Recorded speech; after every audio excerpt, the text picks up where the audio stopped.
Hello friends, welcome to all teacher exam. Friends, हम कर रहे थे एनवायरनमेंट, जो कि चैप्टर नंबर 9 तक हम कर चुके हैं। अब चैप्टर नंबर 10 और 11 आज हम करेंगे, वो भी वन लाइनर, जो एनसीईआरटी के अनुसार मोस्ट इम्पोर्टेंट क्वेश्चन हम कर रहे थे। चलिए शुरू करते हैं। देखो, आज है अध्याय 10, जिसमें टॉपिक होगा पहला खेल। अध्याय 10 का टॉपिक है खेल। ठीक है, पहला जॉग्सो का खेल। ठीक है, देखते हैं जॉग्सो का खेल क्या है। इस खेल में किसी चित्र के टुकड़े होते हैं जिनको मिलाकर एक बड़ा चित्र बनाना पड़ता है। इसमें बहुत दिमाग लगाना पड़ता है। ठीक है, दूसरा छुपन छुपाई और अंताक्षरी छोटे बच्चों के खेल हैं। ये सब एनसीईआरटी के अकॉर्डिंग ही है, जो कि एग्जाम में पूछे जाते हैं। तीसरा, खिलाड़ी की योग्यता की पहचान उसके खेल से होती है, ना कि उसकी जाति या आर्थिक स्थिति से होती है। यानी कि जो खिलाड़ी होते हैं उसकी पहचान सिर्फ उसके खेल से होती है, उसकी जाति, उसका धर्म या उसकी आर्थिक स्थिति से नहीं होती है। पॉइंट नंबर 4, किसी भी खिलाड़ी की पहचान उसकी लगन से है, ना कि इससे कि वह किस स्तर के लिए खेलता है। यानी कि जो भी खिलाड़ी है उसकी जो पहचान है उसके खेलने में जो लगन है उससे है, ना कि इस चीज़ से कि वो किस स्तर के लिए खेल रहा है। नंबर 5, छुपन छुपाई, अंताक्षरी व पौधों की परी बच्चों के खेल हैं। पॉइंट नंबर 6, आँख मिचौनी बच्चों का खेल है। 7, चेड गुड्डू, हुटूटू, डाडूडू, छू किट बच्चों के खेल हैं। 8, किट किट, कबड्डी कबड्डी, चेड गुड्डू, हुटंटू, हाडुडू, छू शब्द कबड्डी के हैं। कहने का मतलब ये है कि ये जो कबड्डी खेल है ना, तो कुछ राज्यों में अलग अलग नाम से जाने जाते हैं जो ये कबड्डी है। ठीक है, कबड्डी तो सभी जगह जानते हैं, कहीं पर इसे किट किट, कहीं पर इसे कबड्डी कबड्डी करेंगे, कहीं पर चेड गुड्डू। तो इस तरह से ये अलग अलग नाम से जाने जाते हैं। पॉइंट नंबर 9, कबड्डी की टीम में 11 खिलाड़ी होते हैं। अगर पूछा जाए कबड्डी में कितने खिलाड़ी होते हैं, तो टीम में 11 खिलाड़ी होते हैं। 10, कबड्डी में आँख, हाथ व पैर का जबरदस्त तालमेल रखना पड़ता है। नेक्स्ट पॉइंट देखते हैं, कबड्डी व खो खो में खिलाड़ियों को छूना जरूरी होता है। 12, कबड्डी के खेल में लड़कों वालों ही कपड़े पहनने पड़ते हैं, इसलिए लड़कियां इसे खेलने से मना कर देती हैं। देखो, जो कबड्डी होता है ना, उसमें तो ऐसे कपड़े पहनने पड़ेंगे ना जिसे खेल के आसानी से खेला जाए पहनने के बाद, है ना। अब लड़कियों वाले खेल में अच्छे से पकड़ नहीं पाएंगी, भाग नहीं पाएंगी, तो इसीलिए जो है कि कुछ ग्रामीण क्षेत्रों में ज़्यादा ऐसा होता है कि हमें ये कपड़े नहीं पहनाएंगे बेटी को, या ये कपड़े नहीं पहनेगी, और उसके बाद जो है खेलने से दिक्कत होती है और वो खेल नहीं पाती हैं, इसीलिए उन्हें खेल से दूर रहना पड़ता है। Next point, kho kho team में 7 खिलाड़ी होते हैं। ठीक है, खो खो में कितने होते हैं? 7 खिलाड़ी। 14, पॉइंट नंबर 14, स्टापू बच्चों का एक खेल है जिसमें ठिप्पी का प्रयोग होता है। 15, पिट्ठू अष्टाचंगपा पे व सांप सीढ़ी स्थानीय खेल हैं। 16, कबड्डी, शतरंज, गिट्टे, गिल्ली डंडा, है ना, भी खेल हैं।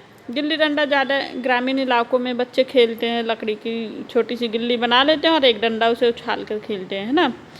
तो अब ये वाला पॉइंट तो हमारा हो चुका है, जो कि चैप्टर नंबर 10 था। अब चैप्टर नंबर 11 पे आते हैं। ठीक है, तो अब है अध्याय 11, जो टॉपिक होगा परिवहन के साधन। देखो, हम केवल मोस्ट कर रहे हैं, वो भी वन लाइनर में। क्वेश्चन कैसे आएंगे ये हम बाद में आपको बताएंगे, जब ये वाले सभी चैप्टर पूरे हो जाएंगे। 20 चैप्टर है, 20 चैप्टर पूरे होते ही बता देंगे। नंबर 1, असम में बांस से बने पुल वर्षा ऋतु में प्रयोग किए जाते हैं।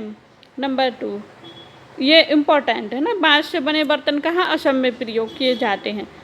उत्तर की पहाड़ियों पर बर्फ जमी रहती है, जबकि उत्तराखंड में उबड़ खाबड़ पथरीले रास्ते हैं। देखो जो उत्तर में पहाड़ियाँ हैं उन पर तो बर्फ़ जमी रहती है, लेकिन जो उत्तराखंड की तरफ पहाड़ है उन पर बर्फ़ नहीं जमती ऐसे, जैसे कि उत्तर की पहाड़ियों पर जमती है। पॉइंट नंबर 3, गांव में बैलगाड़ी, नाव, साइकिल ये वाहन है वहाँ के जो ज़्यादा चलते हैं ना। 4, शहर में बस, मोटर कार, मेट्रो रेल और रिक्शा। 5, विदेश जाने हेतु हवाई जहाज़ का प्रयोग करते हैं, ये भी इम्पोर्टेंट है, ठीक है। 6, पहाड़ी इलाके में घोड़ा और खच्चर का प्रयोग करते हैं। 7, अस्पताल में एम्बुलेंस का प्रयोग करते हैं। दूर जाने हेतु बस और रेल का प्रयोग करते हैं। देखिए जो बैलगाड़ी है, बैलगाड़ी तो ज़्यादातर गांवों में ही चलती है, शहरों में तो इतनी चलती नहीं, आपने देखा भी होगा, है ना। और शहर में जो है बस वगैरह, रिक्शा ज़्यादा चलती है। रिक्शा गांवों में कभी ज़्यादा देखिए नहीं। रेल कभी कोई सुना है कि गांवों में चलती है? हमेशा नहीं, इस तरह। और विदेश जाने के लिए हवाई जहाज़ का प्रयोग करना पड़ता है, और पहाड़ी इलाकों में जाने के लिए घोड़ा या खच्चर का प्रयोग करना पड़ता है, क्योंकि पहाड़ी इलाकों में जो ऊंचे नीचे पहाड़ होते हैं वहाँ पर यही जानवर चल सकते हैं, है ना। 9, 50 साल पहले बैलगाड़ी, टांगा, बस व रेल यातायात के साधन थे। कब थे? 50 साल पहले। यातायात के हॉर्न से ध्वनि प्रदूषण होता है, यानी कि हॉर्न से, ठीक है। ध्वनि प्रदूषण किससे होता है? हॉर्न से। देखो 50 साल पहले का इनका कहने का मतलब ये है कि उस समय 50 साल पहले तो केवल यही साधन थे, हैं ये आज भी, लेकिन आज इनका प्रयोग कम हो गया है ना। पॉइंट नंबर 11, प्रथम बार 16 अप्रैल 1853 को बम्बई से ठाणे के बीच रेलगाड़ी चली थी।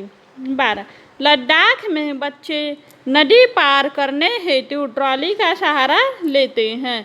बच्चे लद्दाख में नदी पार करने हेतु किसका सहारा लेते हैं? ट्रॉली का, ये भी इम्पोर्टेंट है। 13, घिरनी एक उत्तोलक है, कुएं से पानी खींचने में इसका प्रयोग होता है। ये होता है जो आपने देखा होगा मूवी में या फिर कहीं पर पिक वगैरह में, क्योंकि आजकल तो कुएं मिलते नहीं है, तो जिससे वो ऐसे होता है ना, पहिया पहिया से और रस्सी डालकर खींचते हैं उसके बाद पानी, तो उसको बोलते हैं। 14, केरल के कुछ भागों में बच्चे पानी को पार करने हेतु वल्लम, लकड़ी की छोटी नाव में बैठकर स्कूल जाते हैं। देखो वल्लम का प्रयोग करते हैं कहाँ पे बच्चे? केरल में। किसके लिए? बच्चे को पानी को पार करने के लिए, है ना, वल्लम। अब वल्लम क्या होती है? वल्लम होती है एक छोटी नाव, ठीक है, जो कि लकड़ी की बनी एक छोटी नाव। 15, रेगिस्तान में ऊँट गाड़ी में बैठकर बच्चे स्कूल जाते हैं। ये सब NCERT के अनुसार ही है। 16, गांव में मैदानी भागों में बैलगाड़ी द्वारा बच्चे स्कूल जाते हैं। बच्चे स्कूल कैसे जाते हैं? गांव में मैदानी भागों में। 17, बर्फ पर चलने हेतु कई बच्चे आपस में हाथ पकड़कर बर्फ पर पैर जमाते हुए चलते हैं। देखो जब बर्फ पे बच्चे जाते हैं तो आपस में हाथ पकड़ लेते हैं और आपस में पैर जमाते हुए जाते हैं, जिससे कि कोई गिरे ना और एक दूसरे का सहारा रहे। 18, जुगाड़ एक वाहन होता है जो कि फटफट की आवाज़ करता है। इसका आगे का हिस्सा मोटरसाइकिल जैसा होता है तथा पीछे के भाग में लकड़ी के फट्टे का प्रयोग किए जाते हैं। और ये जुगाड़ कहाँ पे चलाया जाता है? गुजरात में। वैसे कुछ कुछ तो इधर उधर मिल जाएंगे, लेकिन हमारी बुक में गुजरात दे रखा है तो हमें गुजरात को ही मानना होगा, और एग्जामर भी तो गुजरात को ही मानेगा ना, तो वेरी सिंपल है। और जो चैप्टर नंबर 10 और चैप्टर नंबर 11 था वो आज हमारा कंप्लीट हुआ। नेक्स्ट क्लास में हम चैप्टर नंबर 12 लेकर आएंगे। तो फ्रेंड्स आज के लिए इतना ही। वीडियो अच्छी लगी हो तो लाइक शेयर और सब्सक्राइब ज़रूर करें। Bye bye.